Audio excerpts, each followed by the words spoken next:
a semente, que tenta deturpar a palavra, seja agora amarrado e expulso para o lugar que o Senhor Jesus determinar, proibido de retornar. E nós declaramos, Pai, que o único Espírito que tem liberdade nesse ambiente é o Teu Espírito Santo. É o Teu Espírito Santo. Flua, Espírito Santo, nessa manhã. Flua, Espírito Santo, flua, flua, venha nos convencer, venha nos ministrar, venha nos encher. Venha, Espírito Santo, e cumpra a palavra do Senhor em nós. Venha, Espírito Santo, e nos desperte. Venha, Espírito Santo, e nos levante, nos restaure, nos coloque, Senhor, na posição que Tu desejas. Venha, Espírito Santo, porque a Tua palavra diz, Pai, que aonde o Espírito do Senhor está, aí há liberdade. Aí há liberdade. E que a Tua liberdade nos encha nessa manhã, que a Tua liberdade nos toque nessa manhã, Senhor. Nós exaltamos o Teu nome, Deus. Tu és poderoso, Tu és santo, Tu és lindo, oh, Tu és maravilhoso, Jesus, Tu és tremendo. A Ti a glória, a Ti a honra, a Ti o louvor. Rabalabaia, cheira, naramandará, sora, naramacandarabaia. Espírito da verdade que o mundo não pode receber nem conhecer, mas que foi dado a todo aquele que entregou o seu coração a Jesus, que foi dado a todo aquele que se entregou a Jesus. Nós exaltamos o nome daquele que era, daquele que é e daquele que há de vir, o Senhor Jesus, o nosso Deus Todo-Poderoso. Oh, bendito seja Teu nome, Senhor. Que a Tua palavra nos encontre nessa manhã como uma boa terra, aonde ela vai cair e vai multiplicar a 30, 60, 100, os resultados virão por meio de milagres, de respostas, de manifestações do Senhor, porque Tu és poderoso para fazer infinitamente mais além do que tudo que pedimos ou pensamos, e nós exaltamos o Teu nome nessa manhã, Jesus. A Ti a honra, a Ti a glória, a Ti o louvor e o domínio pelos séculos dos séculos. Amém. Mais um aplauso a Ele, porque Ele é bom, Ele é santo, Ele é maravilhoso. Aleluia, aleluia. Glória a Deus. Antes de sentar, dá um abraço nessa pessoa que está perto de você. Dá bom dia para ele, se você não fez isso antes. Bom dia, meu irmão. Deus te abençoe nesse dia, um dia de bênção, de vitória.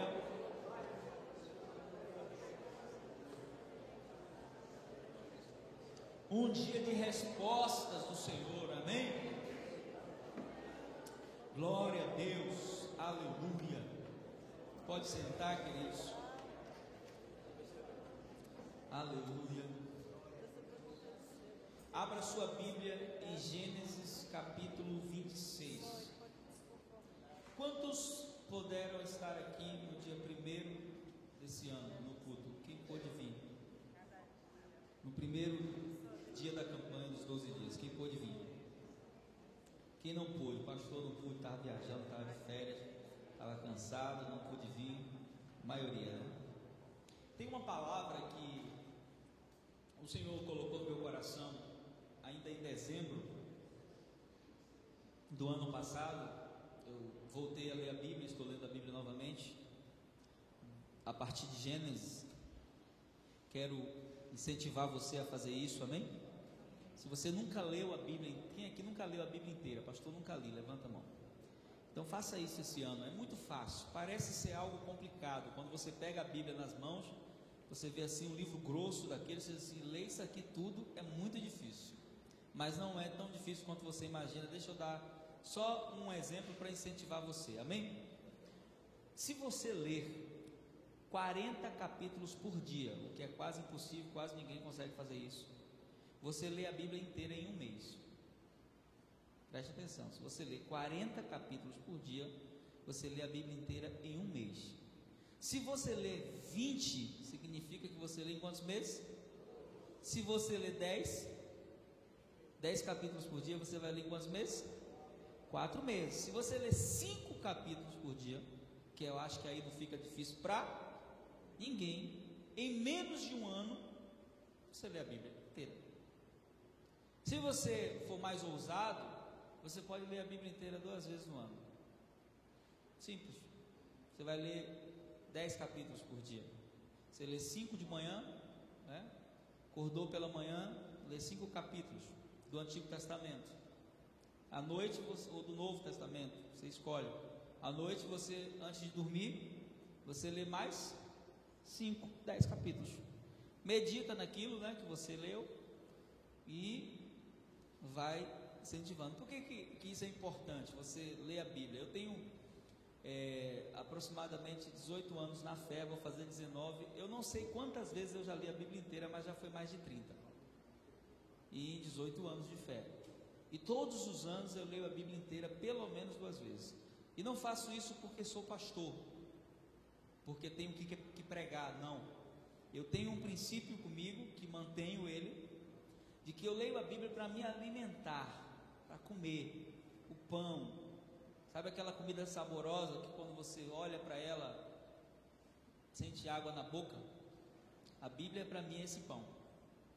Eu ainda choro lendo a Bíblia, eu ainda me emociono lendo a Bíblia, e espero nunca perder isso. A Bíblia para mim não é um livro que eu conheço, é um livro que me conhece.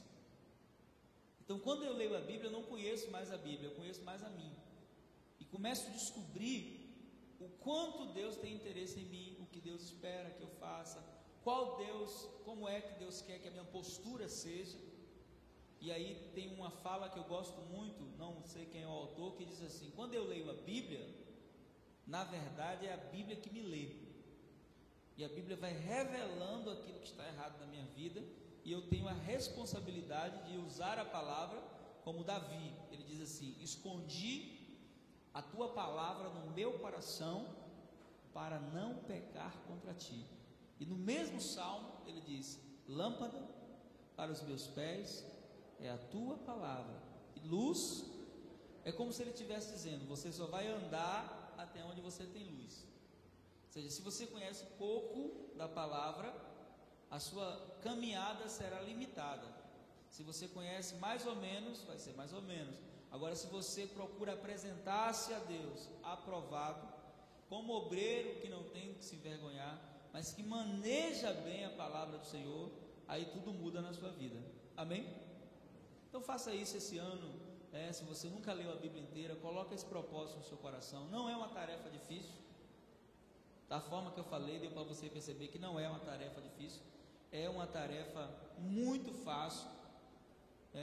Eu faço isso todos os dias, e há mais de 10 anos que eu leio, o livro de Provérbios todos os dias. O livro de Provérbios ele tem 31 capítulos. Então, hoje você vai pegar o capítulo 12 e vai ler. Amanhã você pega o capítulo 13. No dia 14 você pega o capítulo 14. E assim você vai fazendo. Todos os dias eu faço isso. Leio um capítulo de Provérbios. Provérbios é o livro da sabedoria. Se você pegar qualquer grande sábio, ensinador, você vai descobrir que tudo que ele fala está em Provérbios. Provérbios tem respaldo para você viver a vida aqui na terra de forma excelente. Então, instruir os meus filhos a fazer isso, né? Desde bem cedo, fazer isso. Ler Provérbios todos os dias. Então, a cada dia você vai lendo e você vai ter um novo entendimento de sabedoria. Amém? E nesse processo de leitura da Bíblia que eu iniciei em dezembro, eu estava lendo a palavra, e quando eu cheguei em Gênesis 26, o Espírito Santo tocou muito forte no meu coração, de que esse capítulo em especial é um capítulo onde o Senhor trará para nossas vidas muitos ensinamentos, muitos princípios. Então eu tive o privilégio de pregar no primeiro dia da campanha dos 12 dias de clamor, e a palavra que eu preguei foi essa. Preguei essa semana passada na Igreja Batista Livro dos Vales, lá de Vilas do Atlântico, e preguei a mesma palavra. E eu quero pregar essa palavra nessa manhã, porque eu sei que teve muita gente que não pôde vir no dia 1º, e não é só uma pregação, não é só uma ministração, porque eu sempre digo que eu não sou pregador. Eu sou um profeta do Senhor, e eu falo aquilo que Deus está falando ao meu coração. Então essa palavra, ela, na verdade, ela traz traz o conteúdo necessário daquilo que eu creio que Deus vai fazer na minha vida esse ano. Mas não só na minha vida, na vida de todo aquele que crê. Tem alguém que crê aqui nesta manhã? Então diga para o seu irmão, essa palavra também é para você. Amém? Essa palavra também é para você. E essa palavra, ela tem muitas instruções. Então eu quero que você preste atenção naquilo que vai ser ministrado. Amém? E que o Espírito Santo fale ao seu coração. Gênesis capítulo 26, quem encontrou diz amém. Eu quero ler, não vou ler o capítulo todo, eu vou ler saltando assim, vou falando os versículos, você vai me acompanhando. Nós vamos ler agora a partir do versículo 1, diz assim: sobreveio à terra uma fome, além da primeira, que ocorreu nos dias de Abraão. Por isso Isaque foi a Abimeleque, rei dos filisteus, em Gerar. E apareceu-lhe o Senhor e disse: não desças ao Egito, habita na terra que eu te disser. Peregrina nessa terra, e serei contigo, e te abençoarei, porque a ti e aos que descendem de ti darei todas essas terras, e confirmarei o juramento que fiz a Abraão teu pai. Multiplicarei a tua descendência como as estrelas do céu, e lhes darei todas essas terras, por meio delas serão benditas todas as nações da terra. Porquanto Abraão obedeceu a minha voz e guardou o meu mandado, os meus preceitos, os meus estatutos e as minhas leis, assim habitou Isaque em Gerar. Amém? Vamos pular um pouquinho e descer agora até o versículo 12. Diz assim: Isaque semeou naquela terra, e no mesmo ano colheu o cêntuplo, e o Senhor o abençoou. Engrandeceu-se o homem e foi se enriquecendo até que se tornou muito poderoso, e tinha possessões de rebanhos e de gado, e muita gente de serviço, de modo que os filisteus o invejavam. Ora, todos os poços que os servos de seu pai tinham cavado nos dias de seu pai Abraão, os filisteus entulharam e encheram de terra. E Abimeleque disse a Isaque: aparta-te de nós, porque muito mais poderoso tu tens feito do que nós. Então Isaque partiu dali e acampou-se num vale de Gerar. Algumas versões dizem num vale próximo a Gerar. E Isaque tornou a cavar os poços que se haviam cavado nos dias de seu pai Abraão, pois os filisteus os haviam entulhado depois da morte de Abraão, e deu-lhe os nomes que seu pai lhes dera. Cavaram, pois, os servos de Isaque naquele vale, e acharam ali um poço de águas vivas. E os pastores de Gerar contenderam com os pastores de Isaque, dizendo: essa água é nossa. E ele chamou ao poço Ezeque, porque contenderam com ele. Então cavaram outro poço, pelo que também contenderam por ele, chamou Sitna. E partiu dali, cavou ainda outro poço, por este não contenderam, pelo que chamou Reobote, dizendo: pois agora o Senhor nos deu largueza e havemos de prosperar nessa terra. Depois dali subiu a Berseba. Berseba era um lugar de sacrifício onde Abraão havia sacrificado. E apareceu-lhe o Senhor na mesma noite e disse: eu sou o Deus de Abraão teu pai, não temas, porque eu sou contigo, e te abençoarei e multiplicarei a tua descendência por amor do meu servo Abraão. Isaque, pois, edificou ali um altar, invocou o nome do Senhor, então armou ali a sua tenda, e os servos de Isaque cavaram um poço. Então Abimeleque veio a ele de Gerar com Auzate, seu amigo, e Ficol, o chefe do seu exército, e perguntou-lhe Isaque: por que vieste ter comigo, visto que me odiais e me expulsaste do meio de vós? Responderam eles: temos visto claramente que o Senhor é contigo, pelo que dizemos: haja agora juramento entre nós e ti, e façamos um pacto contigo, de que não farás mal, assim como nós não te havemos tocado, e te fizemos somente o bem, e te deixamos ir em paz. Agora tu és o bendito do Senhor. Vira para o seu irmão e diga assim: agora você é o bendito do Senhor. Amém?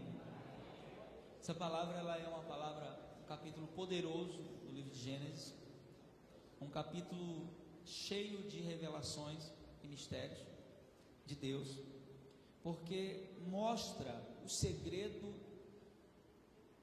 da bênção de Deus sobre a vida de alguém.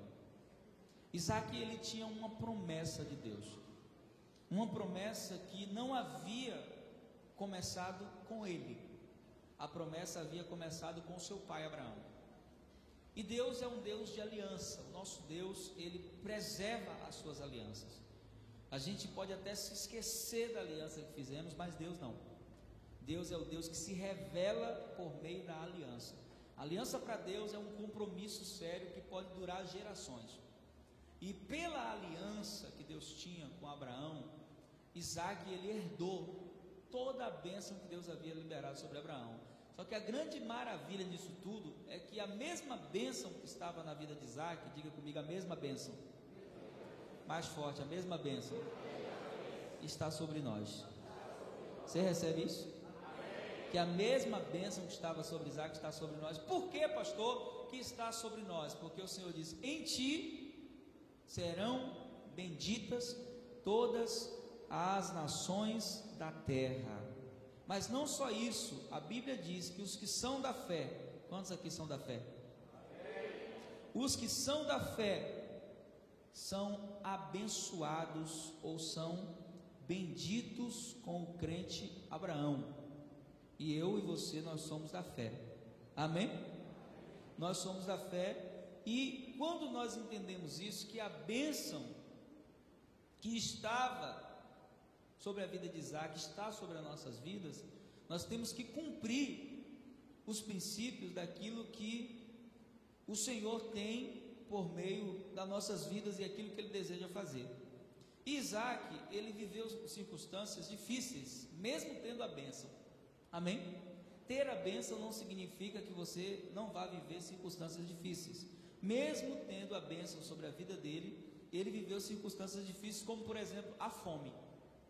Mas quando você tem a bênção de Deus na sua vida, eu quero que você guarde essa certeza no seu coração, quando as circunstâncias difíceis chegam, elas não vêm para destruir você, elas vêm para conduzir você até o lugar que Deus quer que você esteja. Amém? Quando as circunstâncias difíceis vêm, quando você tem a bênção, elas não vêm para acabar com a sua vida, elas vêm para levar você ao destino e ao propósito que Deus tem na sua vida. Então, quando Isaac começa a passar uma situação difícil, qual é a situação? Capítulo 26, versículo 1 diz que sobreveio uma fome no lugar que ele estava. E quando a fome chegou, a decisão principal de Isaac foi: vou sair daqui. E Deus sabia que havia uma possibilidade dele descer ao Egito, como seu pai Abraão tinha feito. Então, antes dele pensar em descer, Deus se revelou para ele assim: olha, não desças ao Egito. Então diga para o seu irmão assim: não vá buscar recursos no Egito. Você sabe que a Bíblia, quando trata de Egito, está na maioria das vezes se referindo ao mundo.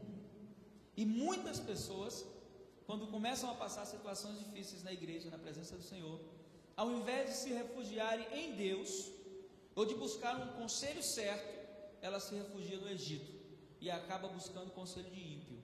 E a Bíblia diz que quando você entra, ou quando você anda no conselho do ímpio, e aí eu quero destacar que ímpio não é só quem está fora da igreja, tem muito ímpio dentro da igreja. Ímpio é todo aquele que não teme ao Senhor, que pratica a impiedade, que não pratica a palavra, é o ímpio. Pode estar lá fora ou pode estar aqui dentro. Mas o grande segredo é entender que o Egito nunca vai ter resposta para a sua vida. Amém? O mundo nunca vai conseguir te dar aquilo que Deus tem para você.